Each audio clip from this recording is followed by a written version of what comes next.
আসসালামু আলাইকুম প্রিয় এসএসসি 2024 পরীক্ষার্থী বন্ধুরা। আজকে আমরা কথা বলবো সৃজনশীল এবং নৈর্ব্যক্তিক মিলিয়ে মোট 33 নম্বরে পাস দেওয়ার বিষয়টি নিয়ে। অনেক শিক্ষার্থী দীর্ঘদিন ধরে একটি দাবি করে আসছে। তাদের দাবিটি হলো সৃজনশীল এবং নৈর্ব্যক্তিক আলাদা আলাদা পাস না রেখে দুটি মিলিয়ে মোট 33 হলেই যেন পাস ধরা হয়। বিশেষ করে এই বিষয়টি সবচেয়ে বেশি আলোচনায় আসে গণিত বিষয় নিয়ে। কারণ আমরা সবাই জানি এসএসসি পরীক্ষায় সবচেয়ে বেশি শিক্ষার্থী ফেল করে গণিত বিষয়েই। অনেক সময় দেখা যায় একজন শিক্ষার্থী সারা বছর ভালো পড়াশোনা করেছে, বিশেষ করে সৃজনশীল অংশে সে অনেক ভালো করেছে, কিন্তু কোনো কারণে যদি 30 নম্বর এমসিকিউ অংশে 10 না পায়, ধরো 8 বা 9 পায়, তাহলে বর্তমান নিয়ম অনুসারে তাকে ফেল ধরা হয়। এর মানে কি?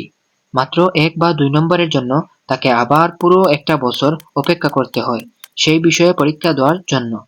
এখন প্রশ্ন হচ্ছে, একজন শিক্ষার্থী যদি সৃজনশীল এবং এমসিকিউ মিলিয়ে মোট 33 বা তার বেশি নম্বর পায়, তাহলে কি তাকে পাস দেওয়ার সুযোগ রাখা যায় না? কারণ অনেক শিক্ষার্থী সৃজনশীল অংশে খুব ভালো, কিন্তু এমসিকিউ অংশে একটু দুর্বল।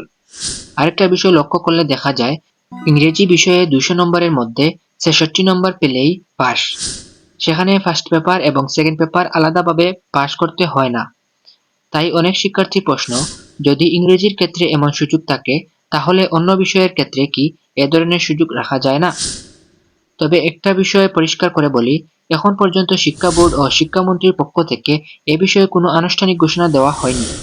অর্থাৎ বর্তমানে যে নিয়ম রয়েছে সে নিয়ম অনুযায়ী সৃজনশীল এবং নৈর্ব্যক্তিক অংশে আলাদা পাস করতেই হবে। তবে যদি শিক্ষার্থীরা তাদের মতামত সম্মানের সাথে তুলে ধরে, তাহলে বিষয়টি অবশ্যই সংশ্লিষ্ট কর্তৃপক্ষের নজরে আসতে পারে। এখন আমি তোমাদের কাছে জানতে চাই, এই দাবিটি বাস্তবায়নের জন্য আমরা কি করতে পারি? তোমরা কি মনে করো শিক্ষা বোর্ডে ইমেল করা উচিত, নাকি শিক্ষামন্ত্রীর কাছে সম্মানের সাথে বিষয়টি তুলে ধরা উচিত? তোমাদের মতামত অবশ্যই কমেন্টে জানাও। আর যদি তোমাদের মনে হয় বিষয়টি গুরুত্বপূর্ণ, তাহলে ভিডিওটি বেশি বেশি করে শেয়ার করো, যাতে বিষয়টি আরো বেশি মানুষের কাছে পৌঁছে যায়। হয়তো এভাবেই শিক্ষার্থীদের কণ্ঠস্বর সংশ্লিষ্ট কর্তৃপক্ষের কাছে পৌঁছে যেতে পারে।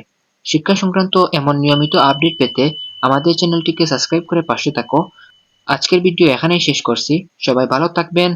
আল্লাহ হাফেজ।